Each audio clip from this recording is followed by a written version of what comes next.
Munakahat. Abang aku dulu saya akan sambunglah cerita saya. InsyaAllah. Slot yang kedua ringkas saja tuan tentang akhirat ni. Saya baca hadis pagi tadi. Allahu Akbar. Tuan-tuan sekalian. Nah, riwayat daripada tuan Abi Sa'id Al-Khudri Malik bin Sinan radhiyallahu ta'ala anhu, bahawasanya Nabi SAW telah bersabda. Nabi kata apa?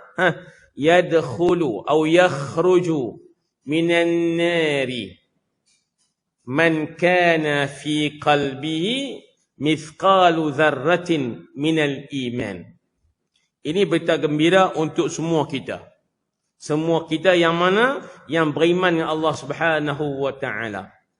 Apa kata Nabi? Katanya Abi Sa'id Al-Khudri radhiyallahu taala anhu, bahawa Nabi telah bersabda dengan maknanya, kata Nabi, sesungguhnya akan keluar daripada neraka itu man, siapa-siapa yang dalam hatinya walaupun imannya seberat biji tentuan zarah, tentuan seberat atom, molekul atom yang kecil-kecil tu.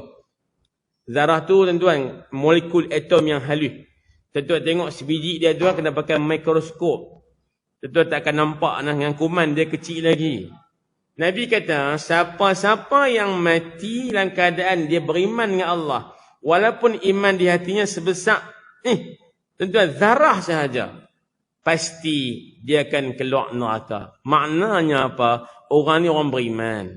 Kenapa dalam neraka? Kerana dia banyak dosa. Kenapa lagi dia dia keluar dari neraka?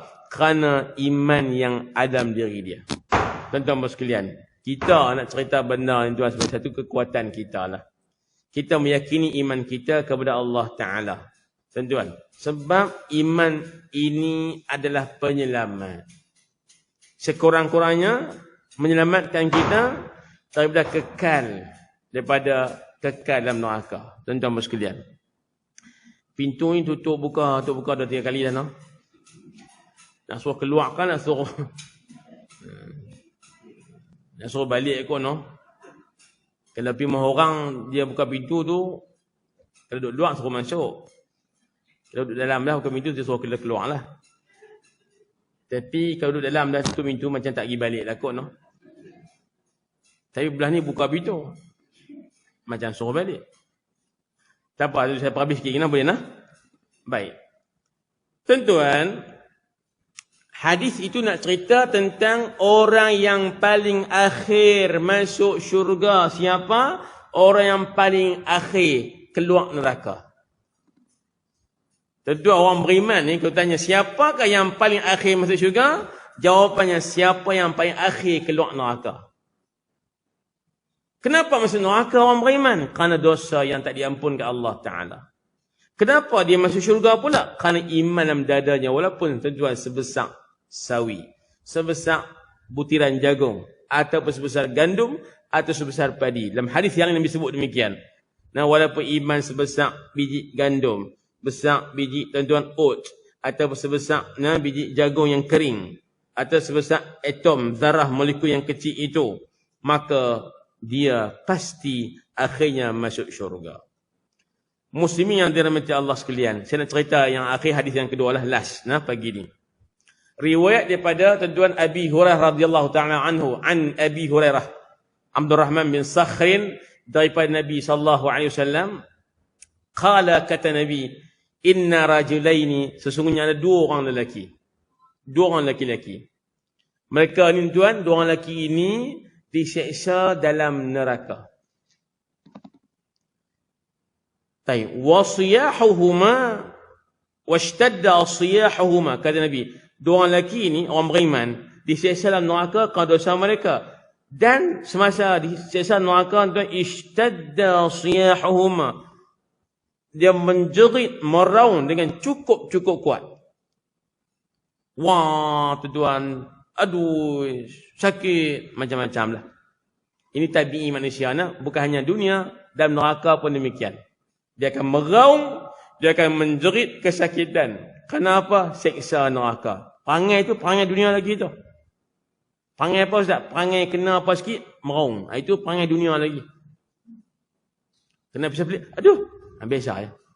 Nah, kena paku karat, aduh, itu standard. Dunia demikian, perangai itu dibuat ke sana. Dua, menjerit, meraung bersangatan.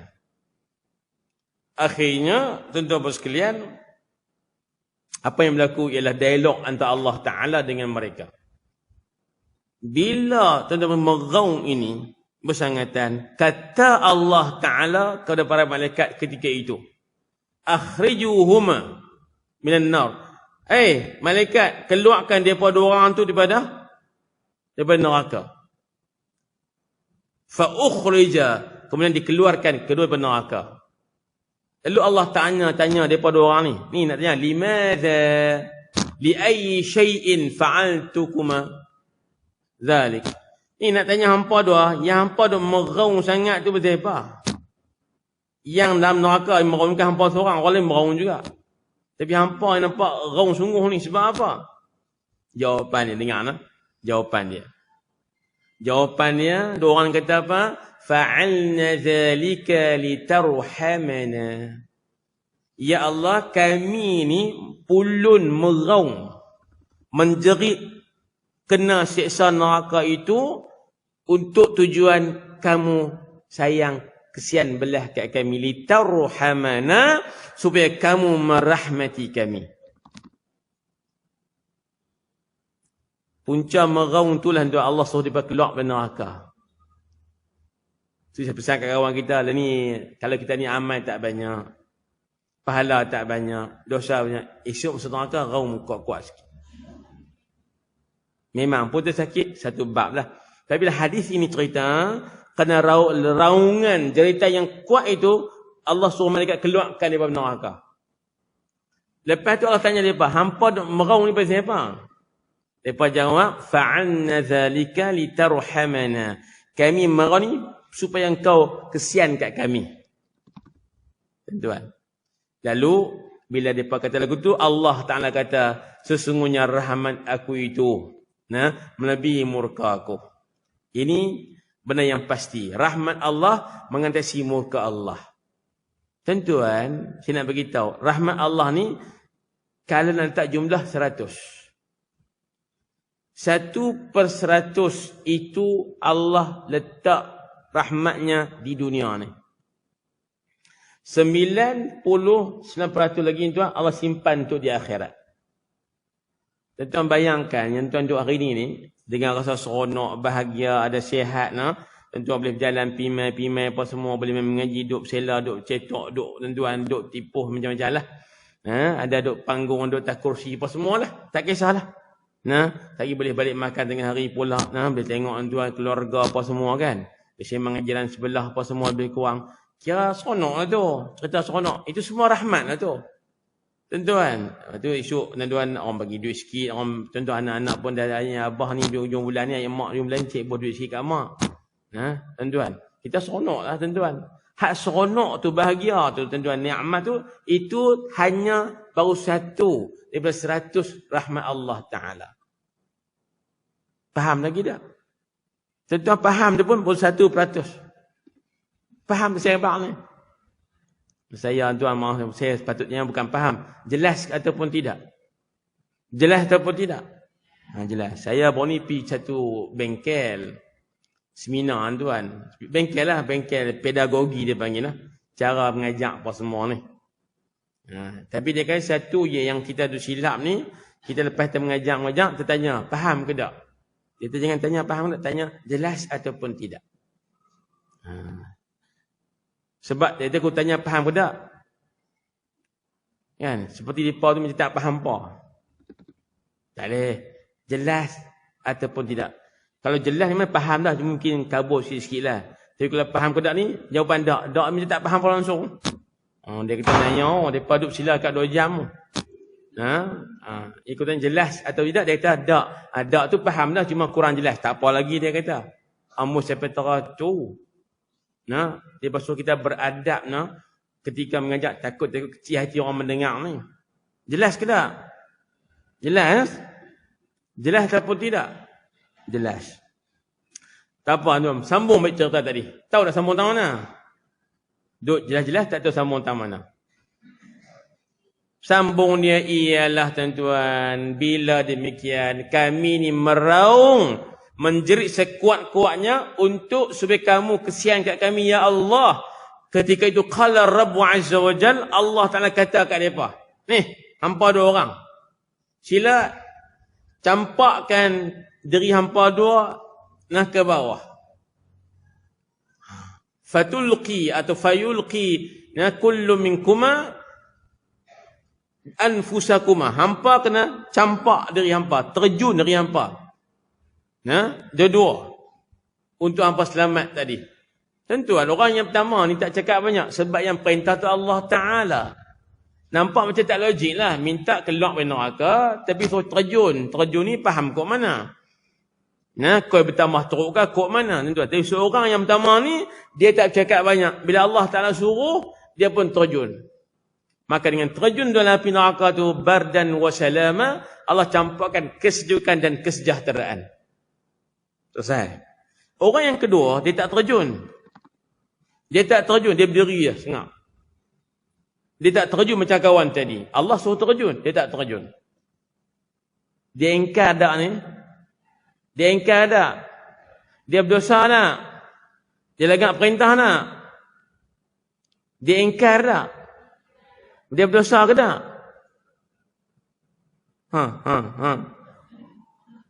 Nak berdosa apa di akhirat no? Akhirat bukan tempat beramal, akhirat tempat balasan. Hak Allah suruh tu dia tak tinggal, dia tak buat pun bukan nak berdosa, sebab bukan dapat dosa pahala dah akhirat sana no. Sana tempat terima balasan saja. Soalan tu soalan perangkap tuan-tuan. Soalan perangkap. Sebab ada orang jawab, dosa ustaz tak ikut Tuhan. Dosa apa?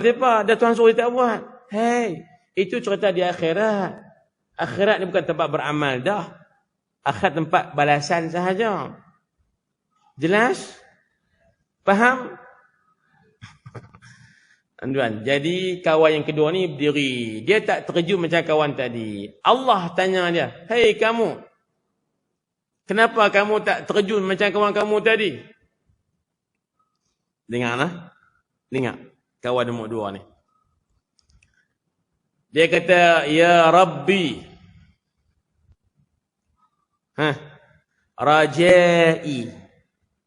Rajai alla tu'idani fiha." Aku ni belum nak terjun.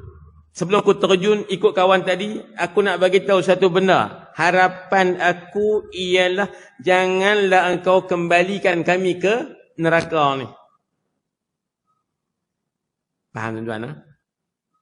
Makna hak kawan terjun selamat dah, tapi kawan ni duk bimbang takut patah balik. Selamat-selamat takut masuk pula. Tu dia tak mau terjun tu. Tak mau terjun semula. Tak mau terjun lagi sebab dia nak minta kepada Allah Ta'ala.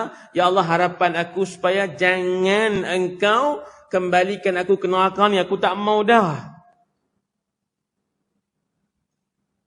Tuan-tuan, Allah Ta'ala kata, rahmat aku. Laka raja'u. Untuk hang, special untuk hang, harapan hang. Confirm, clear. Maka dia pun terjunlah masa tu. Sebab apa? Mendapat jaminan bahawasanya Allah tak akan memasukkan dia semula ke dalam neraka. Cerita ini tuan menunjukkan bahawasanya besar nilai tauhid dalam diri manusia.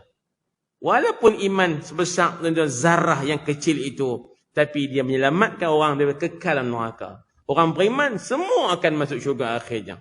Tuan-tuan bos sekalian. Saya ada satu kata yang menarik untuk tuan-tuan kongsikan. Saya kongsikan tuan-tuan. Mungkin kongsikan orang lain juga. Ialah begini. Begini tuan-tuan. Masuk syurga ni dengan rahmat Allah. Bukan sekadar asbab amal kita. Nabi berkata demikian. Nabi kata tidak akan masuk syurga seorang kamu dengan amalannya. Ya betul. Ya. Ini hakikat. Lalu sahabat tanya, wala anta ya Rasulullah, kamu pun macam kami kah? Jawapan Nabi, ya betul. Aku pun macam hamba. Aku tak masuk syurga dengan sebab amalan aku. Walaupun Nabi ada tuan sayyid segala orang-orang ahli ibadat. Habis tu, melainkan kata Nabi, aku ni Allah cucurikan dengan rahmatnya. Masuk syurga bukan dengan sebab amal kita, tapi dengan sebab rahmat Allah. Amal kita ni asbab sahaja. Tentuan makan ubat lega tak? Tentuan makan ubat lega ke tak? Makan ubat lega tak? Kadang-kadang lega, kadang-kadang tak lega. Tapi kalau makan ubat asbab kena lega. Tapi kadang-kadang makan ubat tak lega. Sebab makan ubat bukan mesti lega, tapi asbab kepada mungkin lega.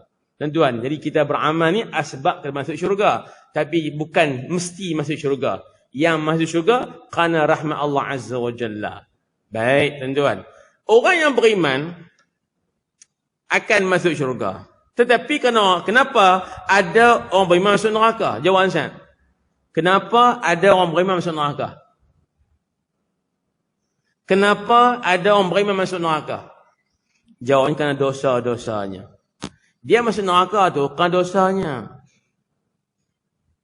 Orang kafir, kenapa masuk neraka? Orang kafir, kenapa masuk neraka? Kerana kufurnya. Orang beriman masuk neraka kerana dosanya, maksiatnya. Tapi dia beriman. Beza tak dua ni? Beza. Sebab tu orang kafir ni tuan, masuk neraka selama-lamanya. Bukan kerana dosanya sahaja, kerana kufurnya. Dan orang beriman ni masuk neraka kerana dosanya. Baik. Tuan-tuan, saya sebut Nabi Adam alaihi salam, Allah Ta'ala cipta dalam syurga, beriman dengan Allah Azza wa Jalla. Maknanya syurga tu hanya layak didiami oleh orang yang beriman. Kenapa? Kerana Nabi Adam, manusia pertama Allah cipta dalam syurga, beriman dengan Allah. Sebab siapa-siapa yang duduk dunia ni, anak cucu Nabi Adam, yang duduk dunia ni, yang beriman dengan Allah Ta'ala, dia layak untuk balik dalam syurga semula.